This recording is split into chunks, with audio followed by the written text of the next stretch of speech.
publicly maligned Han Solo origin story finally arrives to answer a series of questions no one needed the answers to. Franchise fatigue is real and it's acutely felt in a galaxy far, far away. When Kathleen Kennedy and the gang at Lucasfilm announced plans of releasing a Star Wars film every year, didn't we all think somewhere in our minds that the cookies, once fresh and crisp from the factory, would start to seem burnt as time went by? Or maybe that was just me. The 2016 release of Rogue One was the first sign of trouble after on-set issues left audiences with a movie that suffered from too many cooks in the kitchen. But with the announcement of Solo, a Star Wars story, audiences had hope. How could a movie showing the origins of our favorite outlaw with a heart of gold possibly stumble? Solo is too big to fail, and yet said failure is because of what it is expected to achieve. The desperate need to hit specific, well-documented facets of Han Solo's personality has glimmers of fun at times but feels terrified of making its hero too outrageously extraordinary. The hardcore fanboys will certainly love Solo, purely out of a nostalgic love for all things Star Wars. The film certainly understands the basic facets of what makes Han Solo a compelling figure. He's a dashing, devil-may-care rebel who's just as comfortable stealing a car, recreating a Baby Driver-esque car chase with a hovercraft, as he is trying to help a contingent of revolutionaries make a last stand. He doesn't want to be the good guy, no matter how often other characters seek to remind him that he is, but deep down he knows it. And much of that is evident in the over 2-hour Solo, a Star Wars story plays.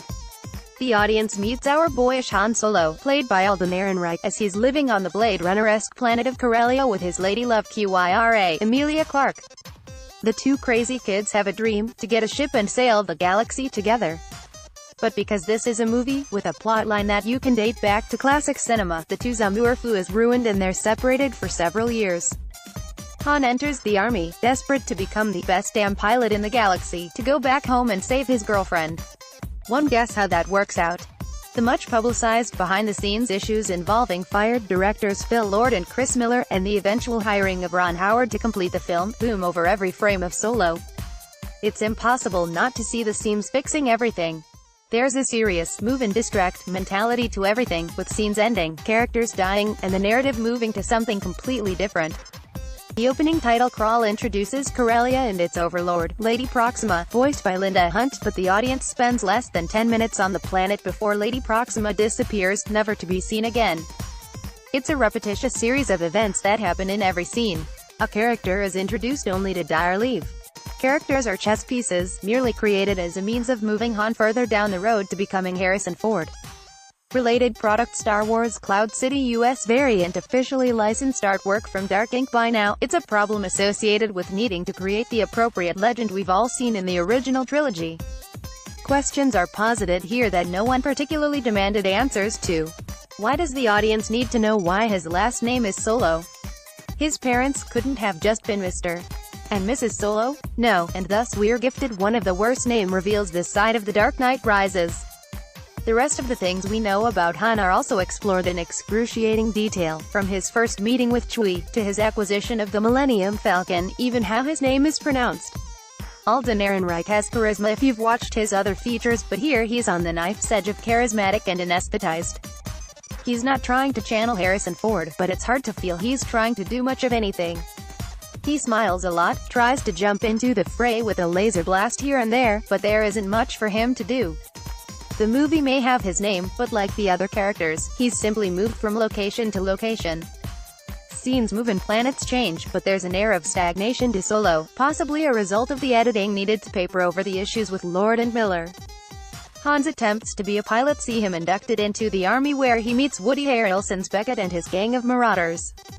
After a large action scene that quickly excises one of the main faces used in the marketing, Han becomes enmeshed with Kyra, now the property prostitute, somehow committed Maul of the true villain, Paul Bettany's Dryden Bus. None of these moments feel organically created to tell a story, but storyboarded highlights that needed to have things added in between them. By the time Han finally finds a grander purpose, the end credits are waiting right around the corner.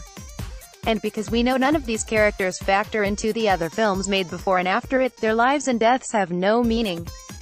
They're a series of one-note character drafts. Other than Ehrenreich, who does try to make something out of playing Han, the rest of the characters are colorful cannon fodder. Harrelson and Thandie Newton are the wizened rebels Han looks up to, and Beckett's nihilism about untrustworthy people could have worked if it didn't feel derivative of other characters. Phoebe Waller-Bridges' L337 makes the most of her voice work, but it's hard not to feel the character is the butt of a joke.